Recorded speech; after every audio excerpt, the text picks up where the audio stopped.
Kocha wa mataji ameshafika Msimbazi, kilichobaki ni utambulisho tu, ambapo imeeleza kwa taarifa zilizotufikia mpaka muda huu kutoka kwenye chanzo cha kuaminika cha habari za michezo. Chanzo hicho kimeeleza kwamba mpaka muda huu kocha mkuu atakayevaa viatu vya Fadlu Davis katika kukinoa kikosi kuelekea michuano ya ligi ya mabingwa Afrika pamoja na ligi ya msimu huu ashatua Msimbazi tayari. Kilichobaki ni utambulisho. Kocha huyu ambaye amewahi kukinoa moja ya klabu kati ya vilabu vikubwa barani Afrika kwa mafanikio, na kipindi hicho yupo tayari kuiongoza timu namba 6 kwa ubora barani Afrika.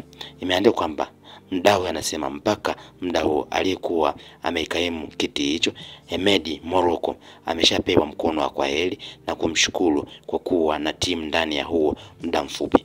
Morocco alikabidhiwa timu na kuweza kuivusha katika hatua ya 64 ya ligi ya mabingwa barani Afrika baada ya kumwondosha Gaborone United. Kinachosubiriwa ni utambulisho tu, huku ikielezwa kwamba Hemedi Morocco ameweza kupewa mkono wa kwaheri baada ya kocha huyo kufika, huku akidai kwamba alipewa ofa ya kuweza kufundisha timu hiyo kwenye mechi moja tu ambayo ilikuwa ni baina ya klabu ya Simba pamoja na Gaborone United kutokea Botswana, ambao walikuwa wanamenyana kwenye hatua za awali za mtoano klabu bingwa barani Afrika. Hivyo baada ya kufanikiwa hilo, Simba wameweza kutafuta kocha ambaye atavaa viatu vya Fadlu Davis ili kuweza kuivusha klabu ya Simba kutoka kwenye hatua hiyo hadi kwenda kwenye hatua ya 32 ambaye itamfanya Simba aweze kuingia makundi moja kwa moja. Kocha huyo ambaye inaelezwa kwamba alishawahi kuvifundisha vilabu kadhaa hapa Tanzania, vilabu kadhaa hapa Afrika ikiwemo Al Ahly, lakini Orlando Pirates